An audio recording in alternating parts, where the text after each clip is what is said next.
In 1905, Charles Richet was conducting experiments into the mysterious substance known as ectoplasm. Witnesses at séances often saw ectoplasm float in space, taking the form of hands. These ghostly ectoplasmic hands would then float about the room, picking up small objects such as thimbles and placing them on the hands of sitters during séances. Writing in 1921, British scientist Sir Oliver Lodge, the pioneer of radio, commented on the research into ectoplasm conducted by Baron von Schrenck-Notzing, who had taken extensive amounts of photographs of ectoplasm seeping through the clothes of a medium called Eva C. According to Oliver Lodge, ectoplasm sometimes took on a semi-luminous appearance and was able to form an almost perfect three-dimensional replica of a full-bodied living person. Ectoplasmic hands were seen clutching the legs, arms, and hands of sitters, just as William Crookes had witnessed and photographed during his séances with British medium Florence Cook.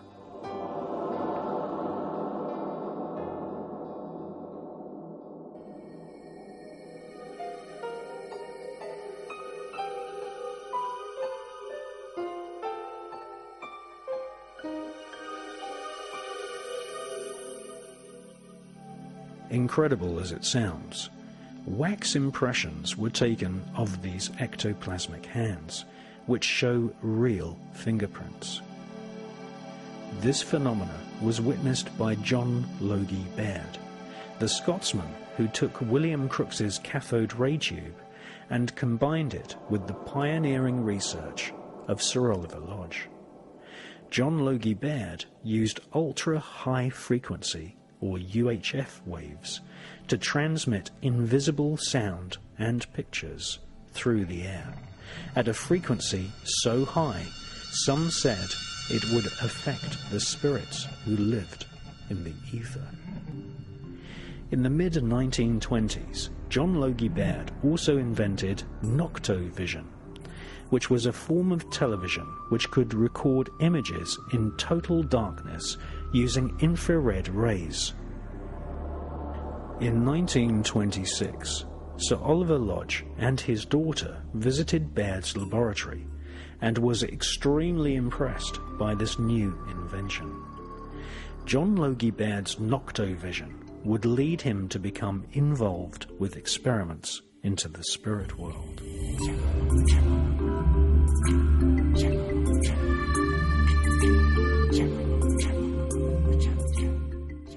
One day in 1927, a professor from a Scottish university visited Baird's laboratory and asked if it was possible to use noctovision equipment to record ectoplasm and spirits at a séance.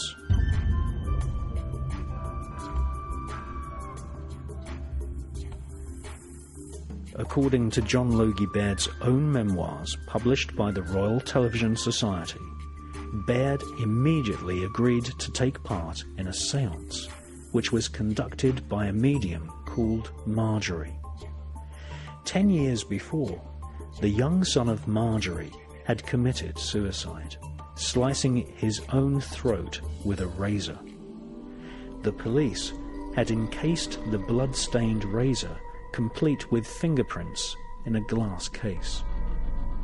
After her son's suicide, Marjorie was heartbroken and joined a spiritualist church in order to make contact with her dead son's spirit. During a séance, she fell into a trance, and ectoplasm began to exude from her body, which formed a solid hand. Spirits told her that this hand was the hand of her own dead son.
the Scottish professor from Glasgow University leading the investigation into Marjorie, told John Logie Baird that he had made a wax impression of the thumbprint of this ectoplasmic hand during one of the seances. The professor compared the wax fingerprint from the spirit hand with a thumbprint on the razor, which Marjorie's son had used to commit suicide. To John Logie Baird's amazement, the two fingerprints were absolutely identical.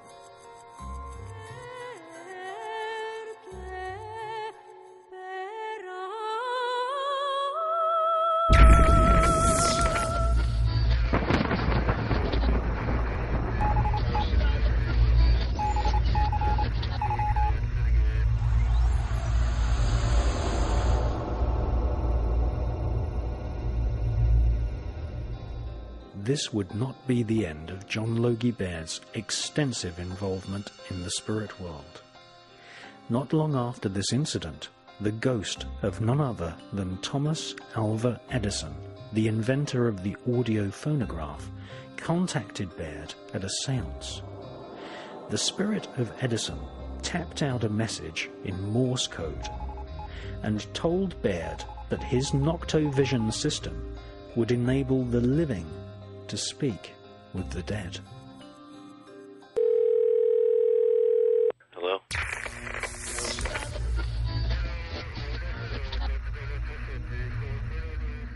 Well, it's a bit of a long story. A good friend of mine is a computer programmer, and they've got very, very good long-term experience of these really very, very large computer systems that you would find, you know, in insurance companies and oil companies. These are so-called mainframe computers which take up an entire office or take up an entire floor and have to be specially air-conditioned, this kind of thing. They use very strange languages.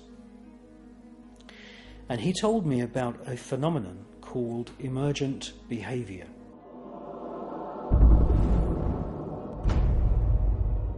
This is where big computer systems, big telephone networks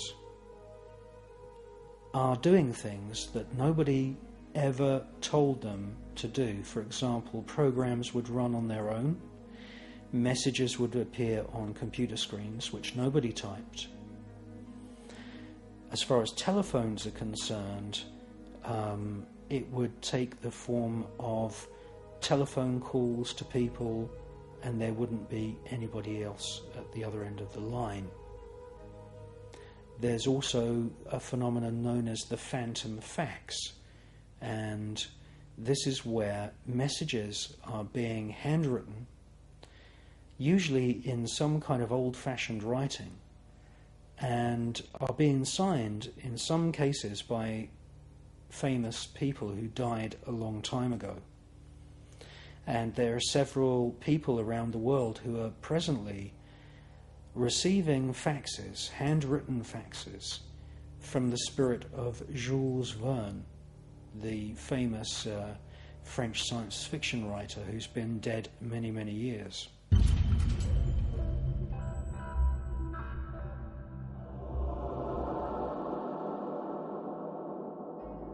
I became very, very interested in this emergent behavior because I had a feeling that it wasn't just due to errors in the system. I had followed the research of Sir William Crookes and Sir Oliver Lodge, and they were each pioneers of things like cathode ray tubes and radio waves.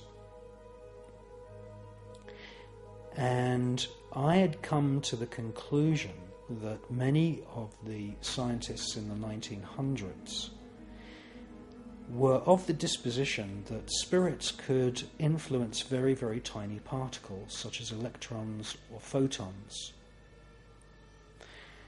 And when I heard about emergent behavior, I immediately thought, could this be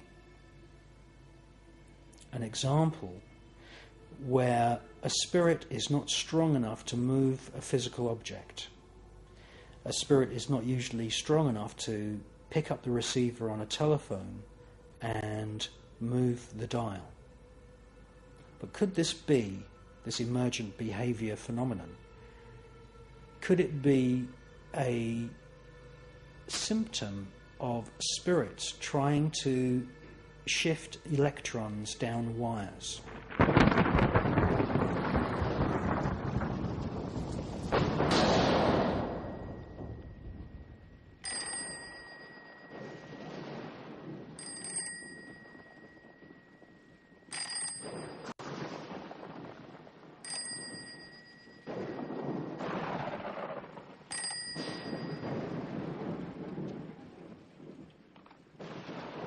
Hi, Grandma? Do you have wings now? My ballerina costume does. Granny? Who are you? No, I don't remember. What? Hello, little one. I am your friend.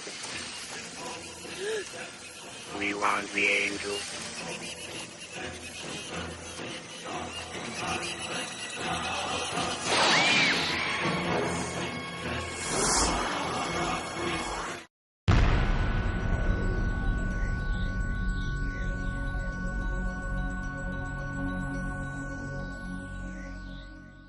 Well, Phone Calls from the Dead is it's a fascinating book. There's dozens of cases in this book that have been collected by the authors, and we have transcripts of conversations, and the conversations are very, very touching. These are usually phone calls which are made within minutes or within a couple of hours of the death of someone. And typical example is where a son or a daughter receives a phone call from their parent, and the parent says, "Are you okay?" And the daughter or the son says, "Yeah, I'm fine. We'll come over and visit you." And the parent might say, "Well, no, I'll come and visit you. I love you." And these calls are touching and brief. And then the reality dawns that that phone call was made. Sometimes the spirits even leave messages on answer phone machines which record the exact time of that call. And in many cases, that person had died previously that actual day.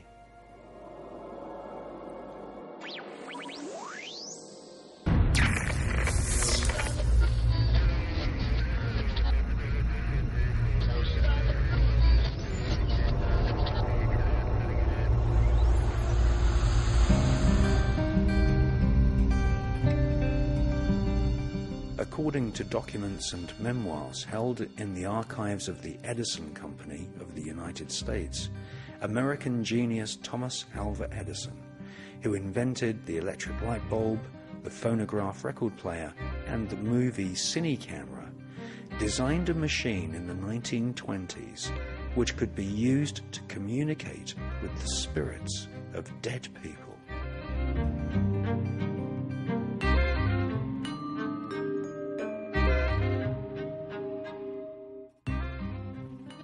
Unfortunately, Thomas Edison passed away before his invention was complete. Several years later, at a séance attended by John Logie Baird in London, the spirit of Thomas Edison tapped out a message using Morse code.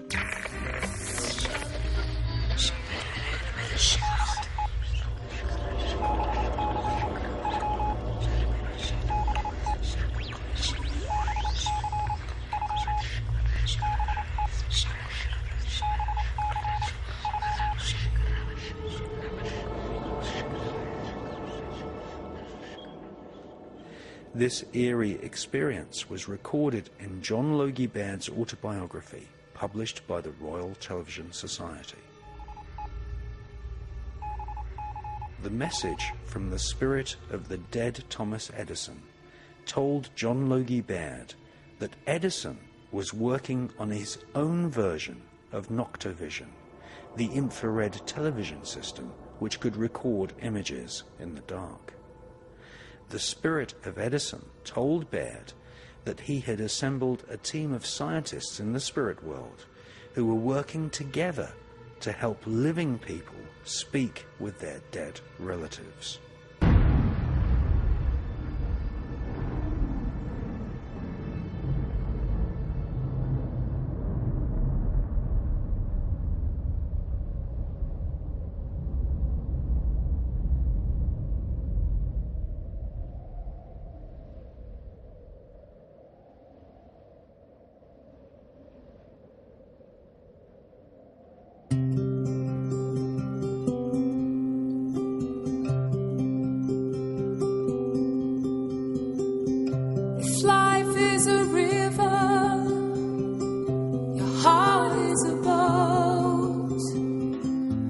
Just like the water, baby, baby, born to float.